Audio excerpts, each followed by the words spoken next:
Hidden in plain sight.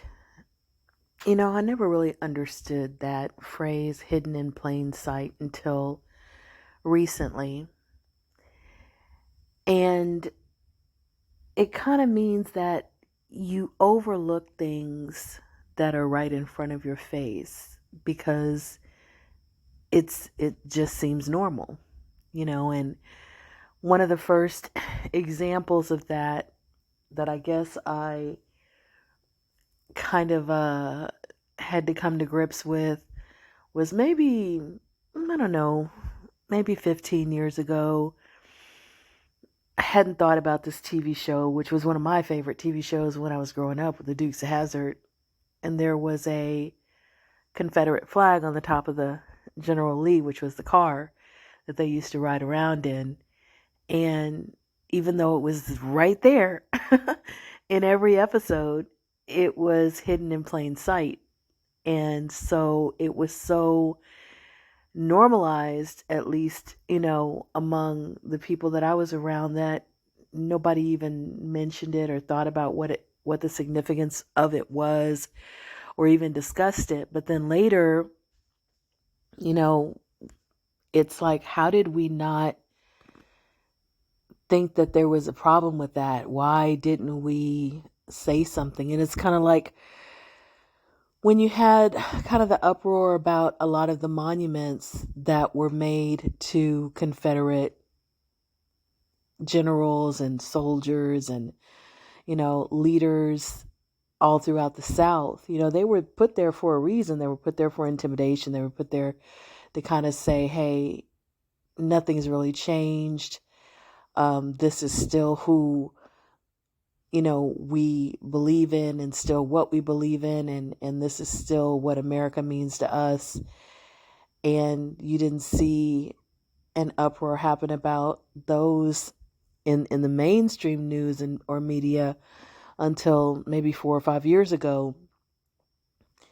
And then fast forward, I was just flipping my remote through different channels. I had just gotten home from work, and I happened to go across this station that I've never really watched, and I saw the title of a TV show from my childhood, which really was old when I was a kid, but it was called Green Acres. And I don't remember the TV show that much, but I do remember the song. So it's like, Green Acres is the place to be. Farm living is the life for me. Land spreading out afar and wide. Forget Manhattan, just give me that countryside. And that's the husband talking. And then the wife says, New York is where I'd rather stay. I get allergic smelling hay. I just adore a penthouse view. Darling, I love you, but give me Park Avenue. And then the man says, the chores. The wife says, the stores. The man says, fresh air. The wife says, town square. And then the man says, you are my wife. And she says, goodbye, city life. Green Acres, we are here.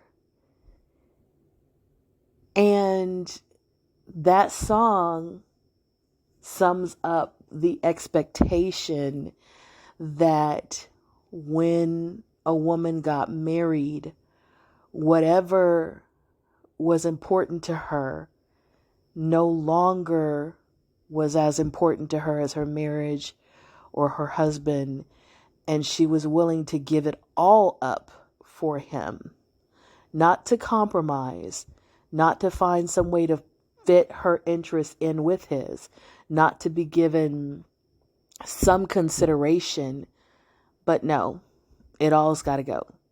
If he's not on board with it, if he doesn't support it, if he wants a different vision, you are my wife. That's all he had to say.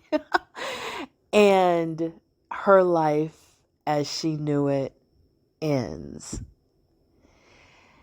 And so when we're thinking about the 4B movement, we're thinking about why the marriage rates are down, why the birth rate is down, why dating is something that some women are opting out of, why some women are choosing to be single. There's so many reasons. And it's because of some of the messages of patriarchy that when you become a wife, goodbye city life. Goodbye to whatever you enjoyed and your husband is not supportive of, your husband is not prioritizing. So it was hidden in plain sight. It's, people ask, why have things changed so much in relationships and marriages and the way people think? Well, it's because we moved away from a lot of the indoctrination. Because when I was growing up, it was all around us. It was in the songs on the TV show. Even if you think about a TV show like The Honeymooners, he's threatening his wife, pow, right in the kisser, that he's basically going to punch her in the face. And this is a comedy, and this is something that he says in front of everybody, and nobody has a reaction to it. It's his right to say this. It's his right to threaten her in this way, and he's not considered a bad husband or a bad man or abusive at all. This is just part of their family dynamic. And it's hidden in plain sight. It's right there in your face, and it's kind of amazing sometimes that when you go back to watch some of these movies, every now and then there'll be a disclaimer that you see at the very beginning when they're running the credits and the opening credits and everything, and it'll say something like, "This movie may offend modern audiences. Keep in mind that it was made in such and such a time and these things were considered normal."